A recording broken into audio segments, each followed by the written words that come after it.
President Trump scoring a big win and possibly averting a major global nuclear crisis tonight with North Korea. The president, in fact, accepting an invitation to meet with Kim Jong-un by May, and North Korea agreeing to stop nuclear and missile testing, and the sanctions continue in the meantime. We'll have our opening monologue in just a few minutes, but first, joining us from the White House with the very latest on how this all came to be is our own John Roberts. John, big surprise for a lot of people. Big term I thought was used is denuclearization. Yeah, you know, the president says that this is not about a freeze, it's about denuclearization. We knew that something was up, Sean, when the president for the very first time poked his head into the Brady briefing room at about 5:30. He got maybe his nose and two toesy, and that's about it. But he told us in the briefing room that South Korea was going to have a major announcement this evening about North Korea. And then we heard what the South Koreans had to say. The president tweeting about it tonight, saying, quote, Kim Jong-un talked about denuclearization with the South Korean representatives, not just a freeze. Also, no missile testing by North Korea during this period of time. Great progress being made, but sanctions will remain in effect until an agreement is reached, meeting being planned. And here is the extraordinary announcement by South Korea's National Security Advisor, Chung Wi-yong, here at the White House shortly after 7 o'clock. Listen. I explained to President Trump that his leadership and his maximum pressure policy, together with international solidarity, astounding, really breaking news. President Trump's planned meeting with Kim Jong-un of North Korea. Nobody saw that coming. As soon as possible. President Trump appreciated the briefing and said he would meet Kim Jong-un by May. Now, shortly after that, the National Security Council held a conference call to kind of walk us through the background of all of this and where it goes from here. Asked why the president didn't start with lower-level talks, National Security Council spokesperson said that other administrations have tried lower-level talks with North Korea, and they have gone nowhere. So the president thought that he would jump in with both feet here. Also, that President Trump will not reward North Korea in exchange for talks, but said he would meet and he expects North Korea to put action to the words that they conveyed tonight. Sean, one of the big questions left to answer is, where are they going to meet? I highly doubt that they would meet in North Korea. I highly doubt that they would meet here. There's an area in South Korea and the North Korean border where they could meet, which is actually where Kim Jong-un is going to meet with Moon Jae-in, the president of South Korea. It's a little place just on the South Korean side of the border of Panmunjom called Peace House, or maybe they could meet somewhere else. All of that is being decided. What's really most interesting about all this, Sean, is that the fact that the president was so widely criticized for taking the approach that he was taking toward North Korea and all of the rhetoric that was flying around, calling Kim Jong-un little rocket man, saying my nuclear button's bigger than yours, and Kim Jong-un responded by calling the president a fat dotard. Well, you never thought that that was going to go anywhere except lead toward nuclear war, which a lot of experts did. And now here we sit on the verge of talks between the president and Kim Jong-un. I remember back in November when we were in Vietnam with President Trump, I was sitting in my seat at a press conference at the presidential palace in Hanoi when my phone rang. It was the president who was on the phone. We talked for a while and talk turned to North Korea, and the president said to me, John, everybody thinks I'm trying to start a war with North Korea. He says, I'm not. I'm trying to prevent a war. And this might be an indication, first step down the road, that the president is in fact trying to prevent a war and not start one, as so many of his critics believe. Lindsey Graham had some words of caution for Kim Jong-un tonight, saying, quote, a word of warning to North Korean President Kim Jong-un. Worst possible thing you can do is meet with President Trump in person and try to play him. If you do that, it will be the end of you and your regime. Tough words from Lindsey Graham tonight, Sean. All right, historic day by any measure. I'll have a lot more. That call is very insightful. I'll address that in my opening monologue in a few minutes. But joining us now first with more on this major breaking news live at the Pentagon tonight, Jennifer Griffin. Turns out a lot of people might have been taken off guard. And from what I hear, Secretary Mattis had to come out of an important meeting. That's right, Sean, and I've spoken to several very senior leaders here in the Pentagon tonight who have welcomed what they're describing as a potential breakthrough when it comes to North Korea and its nuclear program.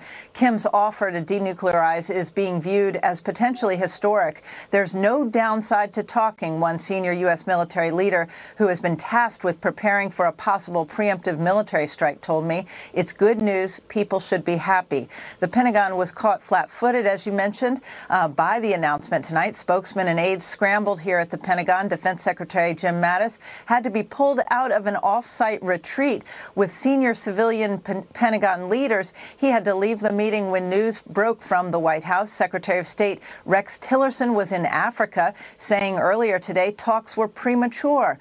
U.S. military exercises with South Korea will go ahead as planned in April. In the past, Kim Jong-un had demanded a freeze for freeze.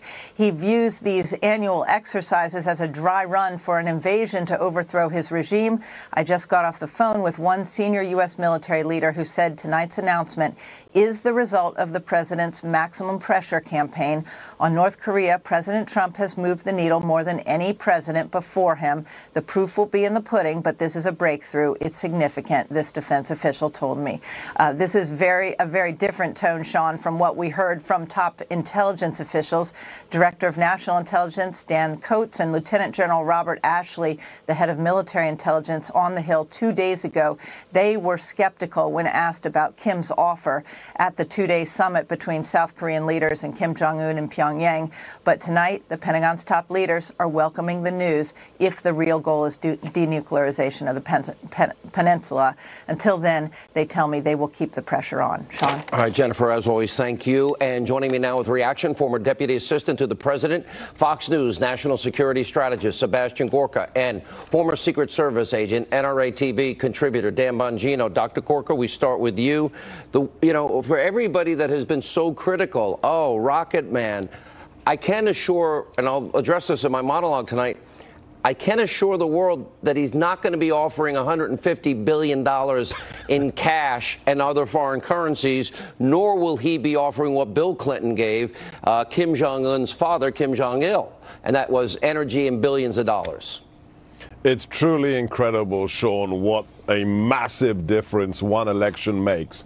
We have an administration that's not going to kowtow to evil regimes. It's not going to fund terrorist regimes, as you rightly pointed out with the JCPOA Iran deal. American leadership is back. We have a president who has walked the walk, talked the talk, and carried a very large stick. He stood up to this Stalinist dictatorship in North Korea. And what's happened? In the matter of just a few months, they've backed down and they want to talk. After decades and decades of appeasement, this is the vindication of the president's foreign policy. After the crushing of ISIS, this is perhaps the biggest foreign policy win that we have seen. And it's less than a year and a half into the administration. This is a problem that has plagued the West, plagued the Pacific region for decades, and finally there's hope of resolution. Remember what Reagan said, trust but verify, but we are on the way to stabilizing the peninsula. Yeah, well said. And Dan Bongino, by showing strength and a commitment,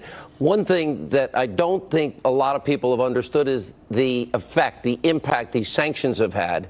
China, the president's relationship with China has put a lot of pressure, and China has withdrawn a lot of their financial support and trade as it relates to North Korea. That has played a part in it. And also America's military force in the region, as shown by the president, there was no question what the consequences would be if Kim Jong-un continued what he was doing and firing these missiles. He was precipitating a crisis. The president would strike. It would have happened. It was inevitable. Absolutely. Sean, a couple points on this. You know, one of the lessons a lot of these hostile geopolitical actors learned around the world after the Iraq War was never ever go to war with the United States without nuclear weapons. You will be annihilated, and annihilated quickly. Well, the Kim regime learned from that, and they've been holding the threat of nuclear war like a gun to the head of the world now for years. But think about what happened. They took advantage of our predictability on this, Sean, and we've been predictable through Democrat and Republican administrations. Then we get a Queens builder in office who drops a couple DEFCON 1 level tweets in there. He's entirely unpredictable, and all of a sudden they want to chat about denuclearization. I think Trump deserves, even from his liberal haters, and they are many, and legion in the media, deserves a little bit of credit for what Dr. Gorka said. And he's right, a major, major foreign policy breakthrough. You know, very predictably, Dr. Gorka, the left only seems to like it if we're bowing, kissing the rings of murdering dictators and offering them bribes. Well, offering bribes with Bill Clinton and Kim Jong-il didn't work. It's not going to work with the mullahs in Tehran. And this president took a very different response, and it absolutely sent the media in this country, they were apoplectic over the fact that he called him Little Rocket Man, make fun of him. Yeah, our weapons actually work, and we have a lot more than you do, and you're going to pay a very severe price. But the one consistent thing that we see as we look through history is that capitulation and appeasement never works. Peace through strength, it's not just a slogan, it is a philosophy. And the only way to get respect is to stand strong in the face of tyranny.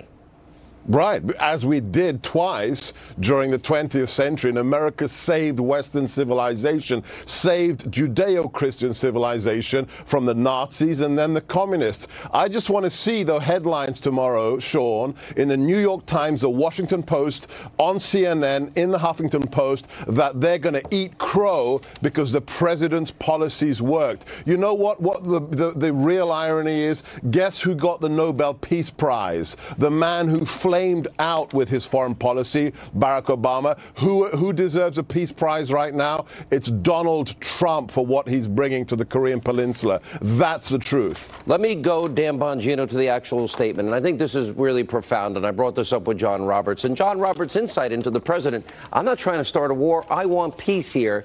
But peace doesn't begin by begging dictators to be nice to us. If we're nice to you and bribe you, will you please be nice back? But this is bigger than just stopping the nuclear testing and the missile testing that's been going on. This is about denuclearization. And in the meantime, the joint exercises continue with South America and our allies. In the meantime, the sanctions continue. The president has given up nothing. And it seems like Little Rocket Man blinked and blinked big time tonight because it's been working and he sees this as a real threat. Yeah, he does see it as a real threat. You know, strength matters. But don't expect anybody on the left or the media, Sean, to give him any credit for this. As we saw with Reagan and his crushing of the Soviet Union, they went after Reagan, not the Soviet Union. Just like they did, by the way, when they went after Trump, when he went after the North Korean leader, a sworn enemy of the United States. You know, the left and the media spend an inordinate amount of time fighting fake enemies, you know, inanimate statues and things like that, and leaving the real enemies of the United States alone. But I think Dr. Gorka is right. I think there's going to be a whole lot of servings of crow getting ready to be served tomorrow to the media and the left. This is unquestionably a major breakthrough. I was actually astonished by this tonight when it came out. Remember back during the Olympics, Kim Jong-un's sister made Mike Pence look bad, which never happened. And that was the media's narrative. Oh, my God, he's provoking World War III. He said Little Rocket Man. The one thing that it seems that we forget is we are the United States of America. We have the meanest, toughest military on the face of this earth. Reminding dictators that they cannot intimidate us is not a bad foreign policy. But if it encourages them to reach out for peace, we offer our hand in peace because the world ultimately is better off for our children and grandchildren. It's not that complicated, Dr. Gorka.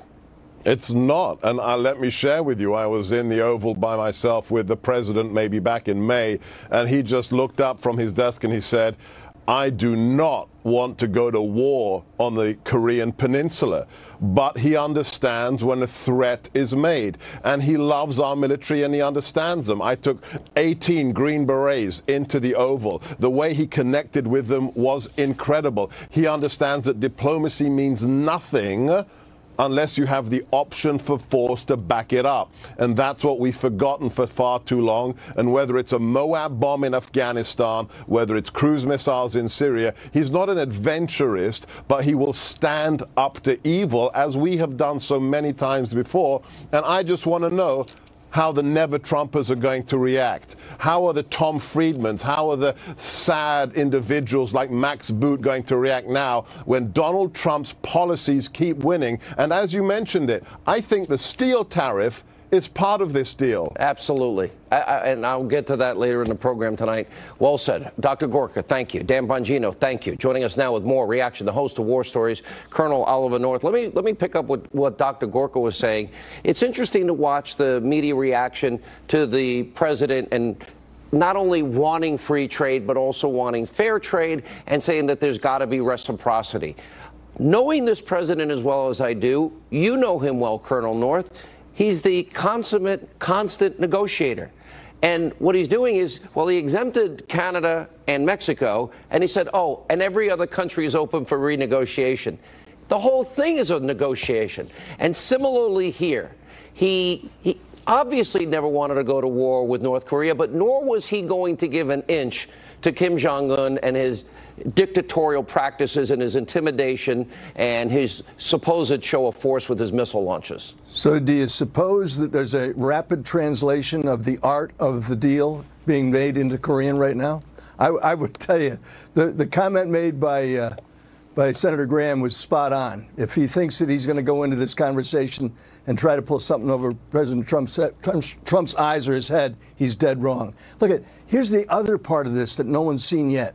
For over a decade, the Iranians have been paying for the North Koreans to act as their R&D facility so that the deal that was done isn't going to show somewhere.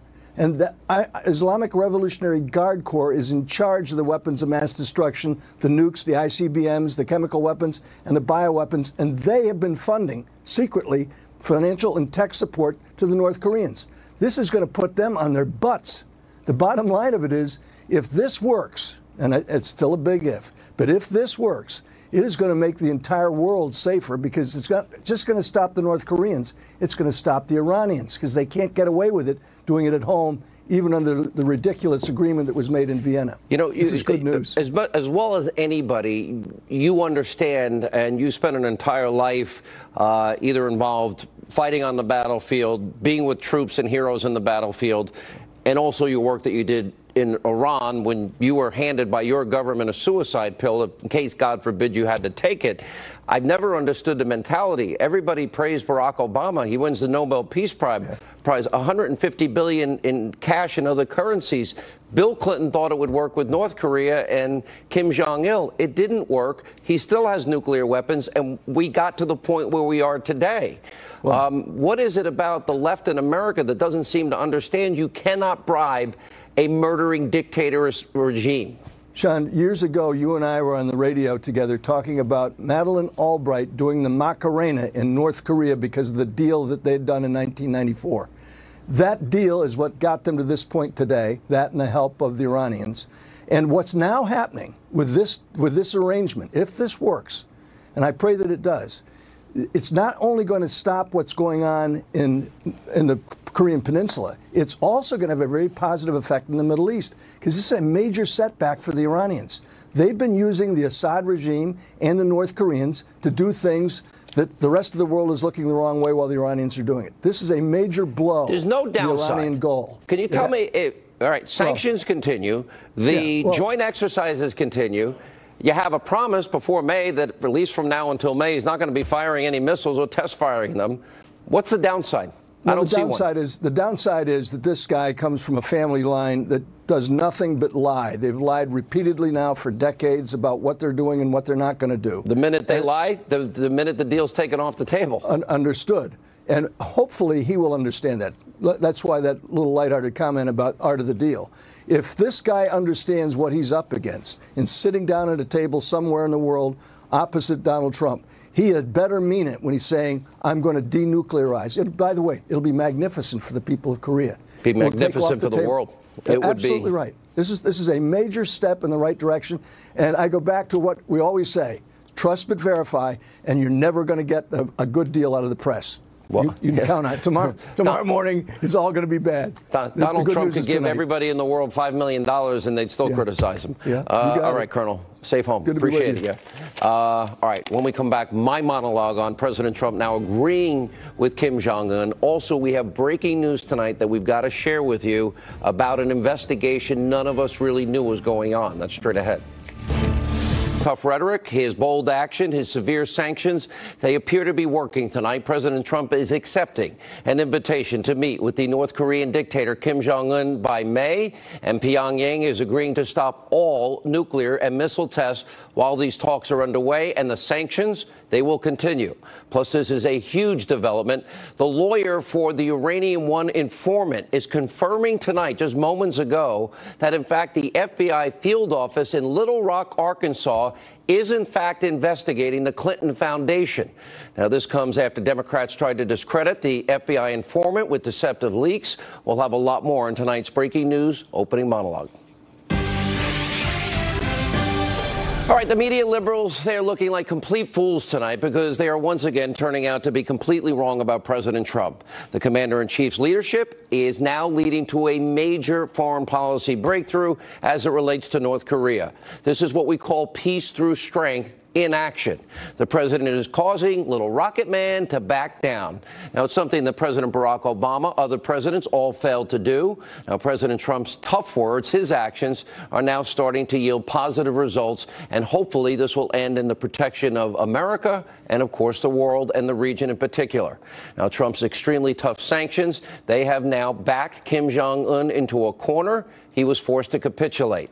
Now, it's a long way to go. We've got to be cautious, trust but verify. But meeting with Kim Jong-un under the pretense that he will stop all nuclear missile testing, this is a good start. Now, for months, President Trump has been putting immense pressure on North Korea. Take a look. North Korea best not make any more threats to the United States. They will be met with fire, fury, and frankly, power, the likes of which this world has never seen before. Frankly, the people that were questioning that statement, was it too tough? Maybe it wasn't tough enough. They've been doing this to our country for a long time, for many years. And it's about time that somebody stuck up for the people of this country and for the people of other countries. And what they've been getting away with is a tragedy. And it can't be allowed. If anything happens to Guam, there's going to be big, big trouble in North Korea. If he does anything with respect to Guam or any place else that's an American territory or an American ally, he will truly regret it. And he will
flag.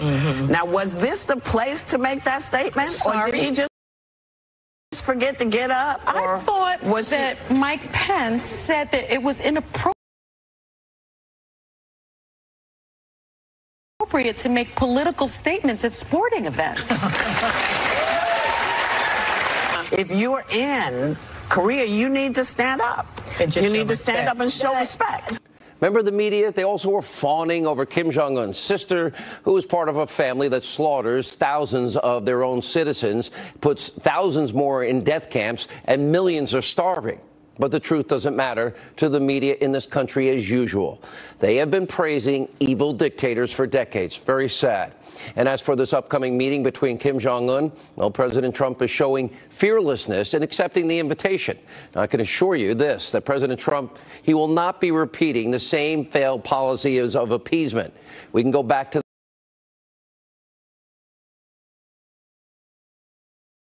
with billions of dollars in energy subsidies in exchange for a promise that Kim Jong-un's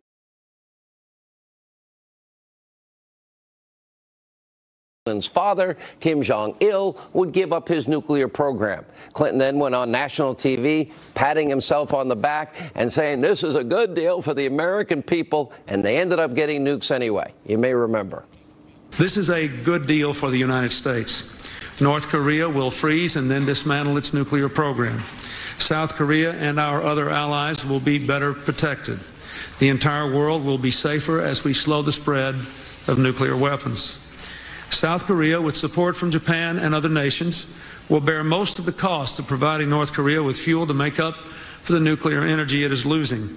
And they will pay for an alternative power system for North Korea that will allow them to produce electricity while making it much harder for them to produce nuclear weapons. The United States and international inspectors will carefully monitor North Korea to make sure it keeps its commitments. Only as it does so will North Korea fully join the community of nations. Well, Clinton was wrong. He was naive. He was dumb, and he was gullible because North Korea took the money, broke their promises, and then they got nuclear weapons. It's a big reason why we find ourselves in the situation we are in today. And as for President Barack Obama, well, he borrowed from President Clinton's failed appeasement playbook. He gave the radical Iranian mullahs of Iran, who are vowing to destroy America, vowing to destroy Israel, threatening to, destroy and wipe off the face of the earth Israel, and burning American flags and Israeli flags. Well, Obama gave them $150 billion, and he still allowed them to spin their centrifuges. Here's Obama. Here's him capitulating to Tehran. Take a look. Today, after 2 years of negotiations, the United States, together with our international partners, has achieved something that decades of animosity has not: a comprehensive long-term deal with Iran that will prevent it from obtaining a nuclear weapon. This deal demonstrates that American diplomacy can bring about real and meaningful change. Change that makes our country Change that makes our country and the world safer and more secure. This deal is also in line with a tradition of American leadership. Another naive failed policy, because just like Clinton, Obama's disastrous deal is doomed to fail. They're still threatening to wipe Israel off the face of the earth and destroy the United States of America. And by the way, $150 billion of your tax dollars go to people that hate us and will never make a deal with us under those circumstances. Beyond naive, it never works. Appeasement never works. Now, with President Trump and his upcoming meeting, from now until May, the world will probably be a little bit safer.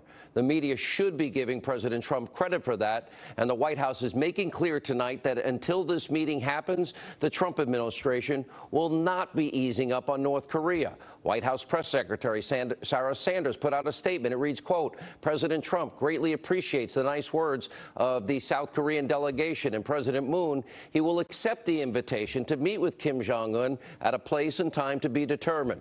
We look forward to the denuclearization of North Korea. In the meantime, all sanctions and maximum pressure must remain. That includes joint field operations. It also means that if Kim Jong-un dares to resume conducting nuclear missile tests, then talks are off the table. This is exactly what Ronald Reagan said when he said trust but verify, and his trust but verify policy. Do I trust Kim Jong-un? Nope. Do I trust North Korea and the regime? Absolutely not. But the president's strength made this meeting possible, made today possible, made it possible for a better tomorrow. And I can assure you this, he's not going to be bringing bribes to North Korea or strike a bad deal. Now, also breaking tonight, and this is huge, a massive development to a major scandal that the media has been ignoring and we have been covering. Victoria Tunsing, who will join us tomorrow. She is the lawyer for the Uranium One informant, and she is confirming tonight that the FBI field office in Little Rock, Arkansas, is in fact investigating the Clinton Foundation. Now, Victoria Tunsing is saying that her client, this is the informant, he had infiltrated Putin's network in America when they were involved in bribery, extortion, kickbacks, and money laundering. William Campbell, she's saying he was interviewed by the FBI about the Clinton Foundation back in December of last year. Now, this comes after Democrats tried today to damage the credibility of this informant with a smear piece full of selective leaks, and it just proves how Democrats are scared and they will do anything and everything to protect Bill and Hillary Clinton. By the way, I'd like to remind them they have the right to remain silent. And when we come back, the Attorney General, Jeff Sessions, he says he is seriously considering the appointment of a second special counsel as it relates to FISA abuses and, of course, the Clinton email server scandal. President Trump's attorney, Jay Sekulow, he reacts exclusively next. She is the attorney for the Uranium One informant, is confirming to this show tonight that, in fact, the FBI is investigating the Clinton Foundation. And meanwhile, Democrats are doing everything they can do to try and discredit. Remember the informant? They are selectively leaking information to their friends in the left-wing media. Now, we also have other breaking news from the Attorney General, Jeff Sessions. He was on last night with our own Shannon Bream, and he said that he is seriously now considering appointing a second special counsel. Tick-tock, watch this. Well, I have great respect for Mr. Gowdy and Chairman Goodlatte, and we're going to consider seriously their recommendations. I have appointed a person outside of Washington, many years in the Department of Justice, to look at all the allegations that the House Judiciary Committee members sent to us, and we're conducting that investigation. Also am well aware that we have a responsibility to ensure the integrity of the FISA process. We're not afraid to look at that. This is huge news. Joining us with reaction, he is the chief counsel for the American Center for Law and Justice and the attorney to the President of the United States, Jay Sekulow. I want to go back, Jay, if I may, over these comments. He said that in this interview last night, I've appointed a person outside of Washington, many years at the Department of Justice, looking at the allegations that the House Judiciary Committee members sent us, and we are conducting that investigation. And he stated he is well aware we have a responsibility to ensure the integrity of the FISA process. This is a huge development. It is, Sean, and I think the important part to focus on here is that the Attorney General said he's already appointed someone with a lot of experience outside of Washington, D.C., but a lot of experience within the Department of Justice, who is already conducting an investigation. That investigation, in all probability, is a determination being reviewed as to whether, in fact, that special counsel, as has been requested by the chairman of the Judiciary Committee, has been called for by members of the United States Senate, has been called for by Trey Gowdy.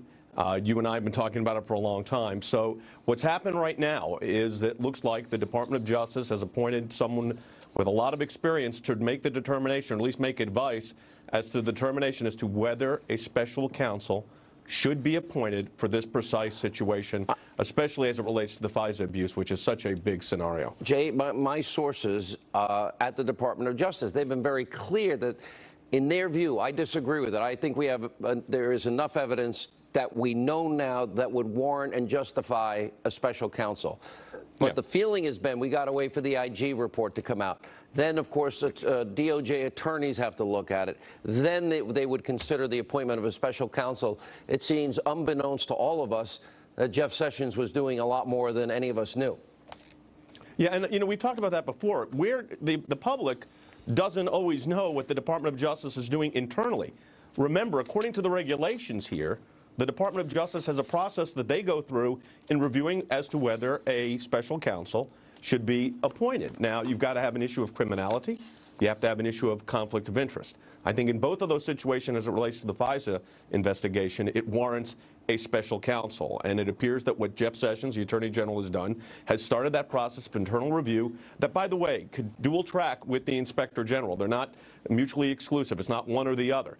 But of course, the special counsel has a deeper ability to talk to witnesses outside of the existing Department of Justice personnel, which is one of the limitations imposed on an inspector general. So I think this is significant. I think it's significant for the rule of law, and especially when you're talking about a FISA situation, which was based on a unverified or salacious, in the words of James Comey, dossier.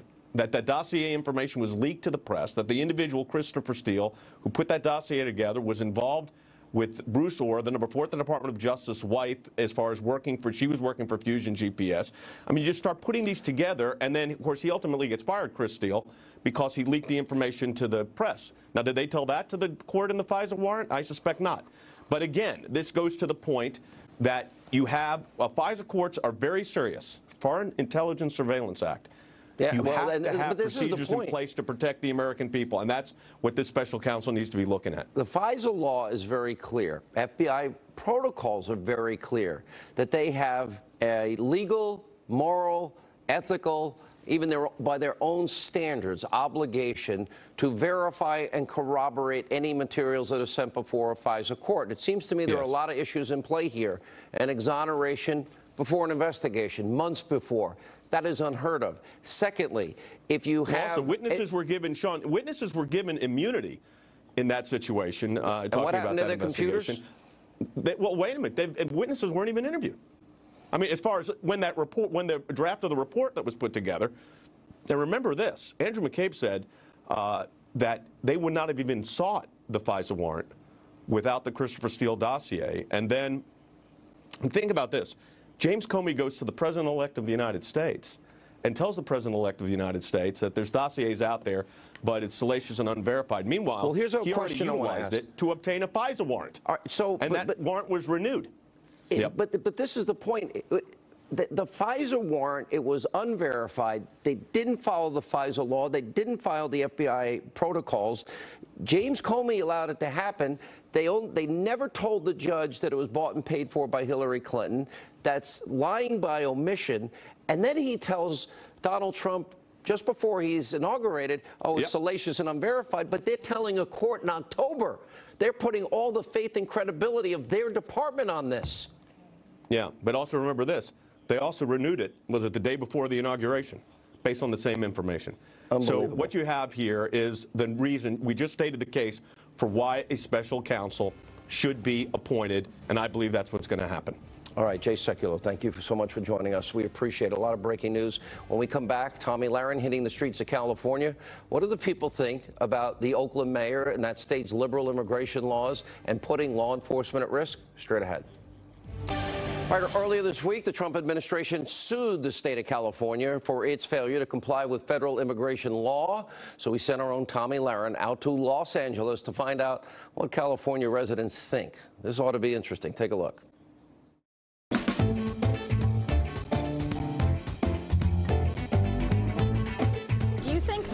We have an illegal immigration problem in California.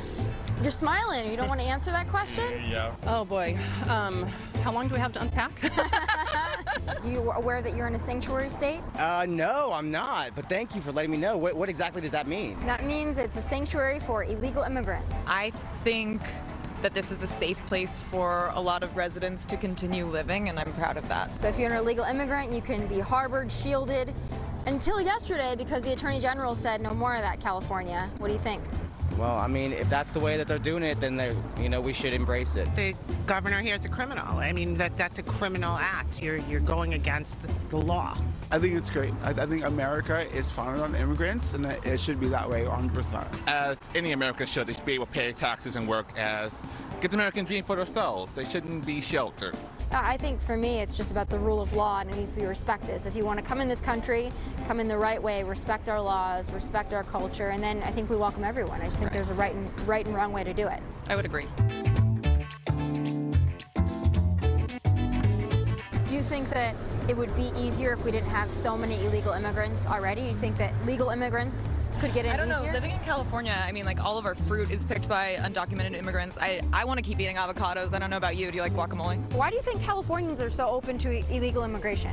The term is illegal immigrants. It's not legal, and that's not what this country stands for. I just think that there are a lot of rules that aren't easy to navigate, and we might as well not try to punish people because our system is so difficult. The happy medium would be let people come in, but do it the right way. Yes. There we go. What do you think about a wall? Wall would be wasting money. A big giant wall would just have them find a new way to go over. I don't believe a fence is the answer. So honestly, I don't know what the answer is. We got a big, beautiful wall with a door. Would you like that wall? Probably not. No, you wouldn't like that wall at all? Would you visit the wall? No. No? Okay. All right, joining us with more is Fox News contributor Tommy Lahren and Catalina magazine publisher Kathy Aru. You believe in the rule of law? Absolutely. Okay, is it illegal to enter this country? I asked you the last time without the permission of this country. It's illegal, right? It's illegal. Don't make me do this again. As I said, I think many people entered legally, and given the circumstances, are there people who broke our laws and don't respect American law? That's what I'm trying to get out of you. This is a simple question. Well, I mean, then it comes to a world, should we really have borders? Isn't this just one world, one planet? Shouldn't we go back to John Lennon and not worry about countries and borders and keeping people out? I mean, we're all I went down to Texas, 642,000. Of the world, I mean. 642,000 Texans were victims of crime by illegal immigrants in a 7-year period. Right. Do you even care? Do you care about those Texans? Absolutely. Do you care about Kate Steinle's family? I care. Do you care about Kate Steinle's family? Of course, and I care about all the families of the kids who have died in schools because of our homegrown criminals. You're like on one big, long, run-on sentence that says nothing. Why? Homegrown criminals are just as bad. I have a question of my own. Do you lock your doors at home? At your residence, do you have a lock on your door? Do you use that lock? I do. Yeah, I do. You have an alarm? And why is that?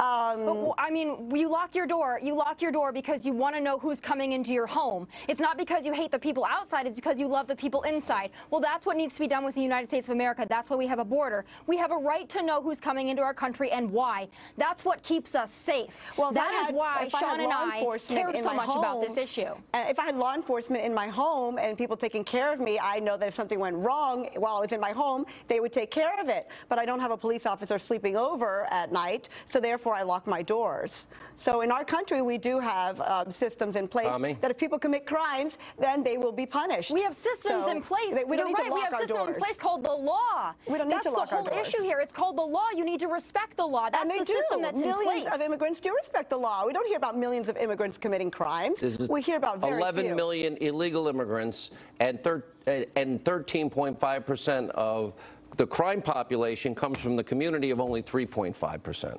Well, I mean, we're not That's quite from sure. the U.S. government, in case you're interested. Yeah, it's such a small number that we have 3.5% of the population commits 13.5% of the crime. Yet millions of immigrants in this country pay their taxes and do not commit crimes. Tommy, I don't know how you do this every week and talk to people that don't make sense. I make perfect sense. You know, behind enemy lines, it's all right. We're educating. We're doing our job here in California, educating. All right. I'm about to do a shot of whiskey, have a beer. More Hannity next. Always, we want to thank you for being with us. We'll always be fair and balanced. We're not the left-wing, destroy Trump media. We have major breaking news tomorrow night. Tell your friends. This is huge. There is a Clinton Foundation investigation and another story that I can't tell you about till tomorrow. By the way, we just started our Instagram page on top of @Sean Hannity, at Twitter, and Hannity.com. Just go check it out for yourself. We'll throw up pictures of Laura Ingraham. That'll drive a lot of traffic. Oh, yeah. Drive it away. What are you talking about? Really? Hannity, I have a question. Are you going home after this North Korean news today and watching Team America World Police again to just relive the Kim Jong-il character? Come on. No, I'm just going to go home and ponder. How did they possibly capitulate when we didn't give them billions of dollars? Well, how could that ever happen? I mean, the left doesn't know what to do with this one. They're freaking out. They do not know how to cover the story. Oh, so you mean they don't want real it. peace? They don't believe in peace through strength? They want Trump to give $150 billion in our cash? The resistance doesn't want any part of that, Mr. Hannity. You know that. Mr. Hannity, we're getting very formal. Miss Ingram will be taking over the channel from now until perpetuity. I'm retired. Thank you, Sean. You know what? Good night. What is that? Okay, fine. He always